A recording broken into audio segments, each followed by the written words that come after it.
Pedro era igual nós, irmãos. Pedro era uma pessoa igual a todos nós. Pedro era pescador. Os irmãos perdoam, estou andando pela rua de Francisco Morato aqui, em São Paulo. E esse barulho de carro, moto, às vezes atrapalha um pouco o áudio. Mas eu senti de mandar aqui para os irmãos, na comunhão desse seleto grupo. E Pedro era pescador, filho de Jonas. E Pedro era irmão de André. André era discípulo do primo de Jesus. André era discípulo de João Batista.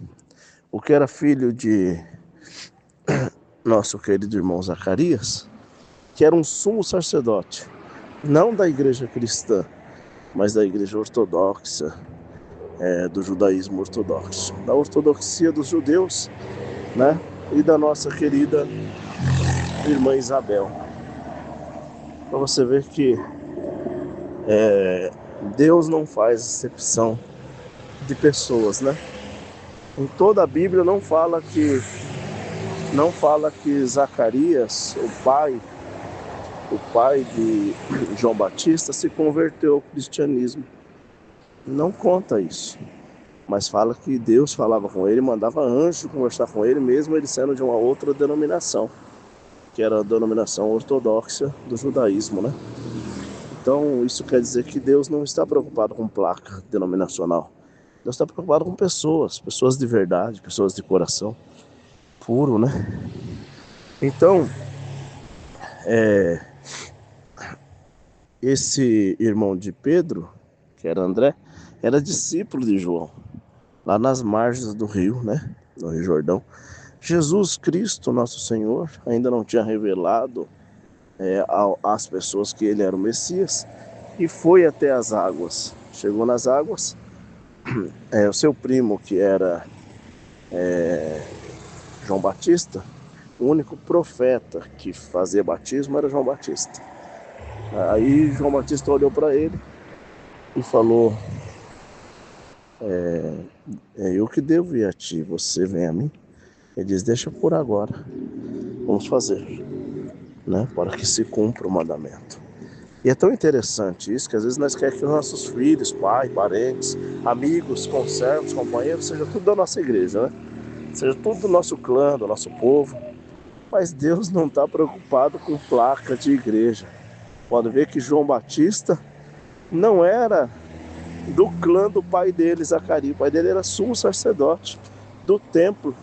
E João Batista estava no deserto, fazendo batismo, pregando, preparando um caminho de uma nova etapa que ia vir na terra. Imagina como que ele não foi desconsiderado, né? Imagina como que ele não foi descriminalizado, né? Discriminado, assim. Olhando para João, pode até olhar para ele até como um doido lá no deserto. Lá no meio onde tem um Jordão, e ele fazendo o batismo, falando que está preparando o caminho, né, para o Messias. Eu acho que a igreja ortodoxa olhava para ele como um maluco, né? Isso é um desertor, né? Porque saiu da igreja ortodoxa, né? Do judaísmo. Mas o nosso irmão Pedro foi chamado pelo seu irmão André, e André falou para ele: olha, encontramos o Cristo, o Messias.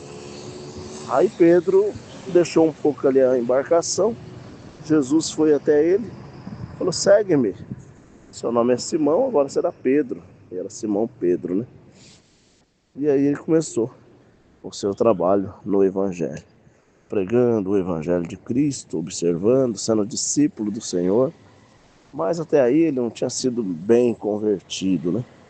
Estava ali no meio deles, entendendo tudo, mas ainda não tinha sido um apóstolo, né? Intermédio dele, o Evangelho ser feito, né?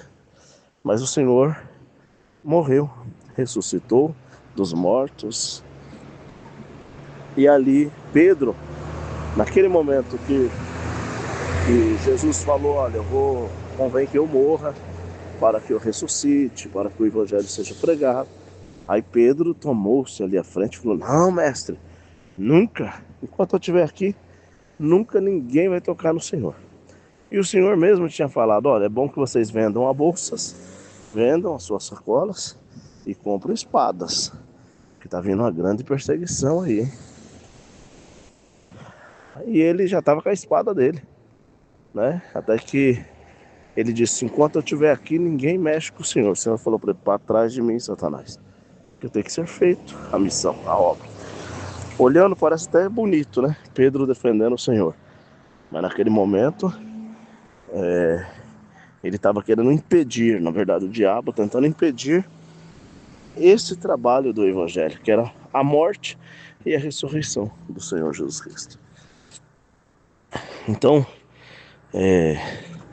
quando o Senhor vai lá ser julgado, quando ele vai ser julgado, aquele que falou que defenderia até a morte, por 3 vezes negou o Senhor.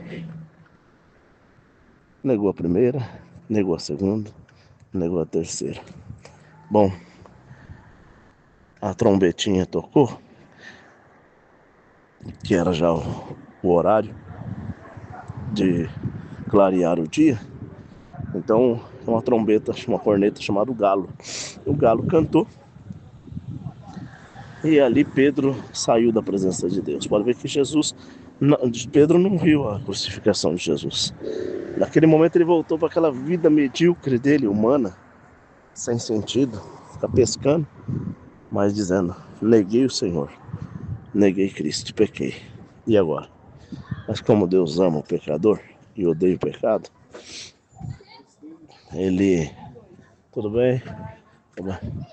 Ele,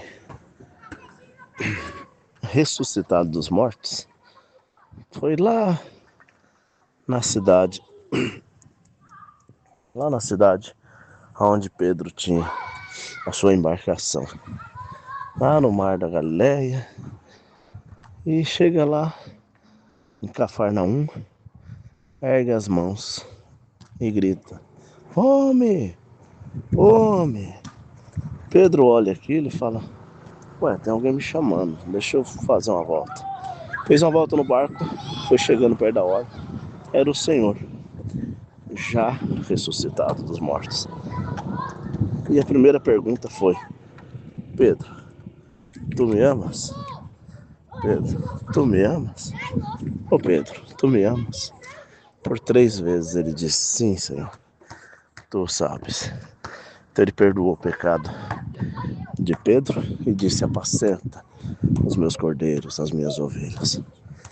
Que maravilha, né, irmão? O homem joga o outro para fora, empurra para trás, anda com o clã. Mas Cristo não. Cristo vai buscar lá onde está perdido. Por isso que ele disse, deixei as 99 ovelhas e foi buscar aquela que estava abandonada pelo caminho. Deus que abençoe, irmãos. Perdoe o tempo tomado. Saudação do irmão Isaías de Francisco Morato.